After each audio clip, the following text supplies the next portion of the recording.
बघा, या महिलांना खालील कारणांमुळे अपात्र केले जात आहे. अपात्रतेची कारणे. माझी लाडकी बहीण योजनेच्या नियमानुसार काही महिलांना अपात्र ठरवण्यात आले आहे. या निकषामध्ये मुख्य कारणे खालीलप्रमाणे आहेत. कुटुंबाचे वार्षिक उत्पन्न. ज्या कुटुंबाचे वार्षिक उत्पन्न 2.5 लाख रुपयापेक्षा जास्त आहे अशा कुटुंबातील महिलांना योजनेचा लाभ मिळणार नाही. वाहन. 4चाकी वाहन. ज्या कुटुंबाकडे 4चाकी वाहन आहे, ट्रॅक्टर सोडून, अशा कुटुंबातील महिलांना योजनेचा लाभ मिळणार नाही.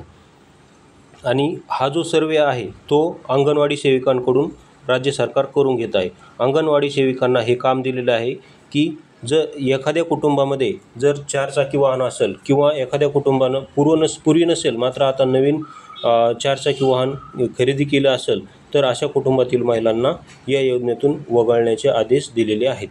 आणि त्याचा सर्वे प्रत्येक गावोगावी त्या अंगणवाडी सेविकांना करायचा आहे.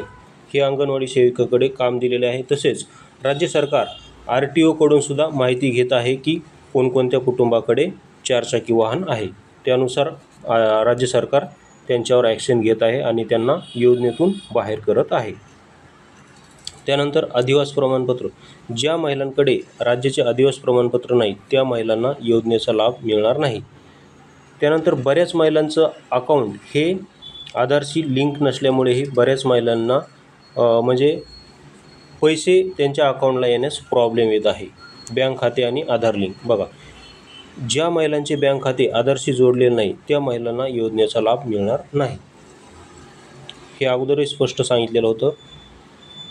त्यानंतर इतर सरकारी योजना. ज्या महिलांना इतर सरकारी योजनांचा लाभ मिळत आहे त्यांना माझी लाडकी बहीण योजनेसाठी अपात्र ठरवण्यात आलेले आहे. हे सर्व मुद्दे आहेत ज्यामुळे महिलांना अपात्र घोषित केलेले आहे. जवळपास 25 ते 30 लाख महिला यामुळे अपात्र होत आहेत. तसेच ज्या महिलांचे वय हे 65 क्रॉस झालेलं आहे अशा महिलांनासुद्धा आता राज्य सरकार काय करत आहे, या योजनेतून अपात्र करत आहे.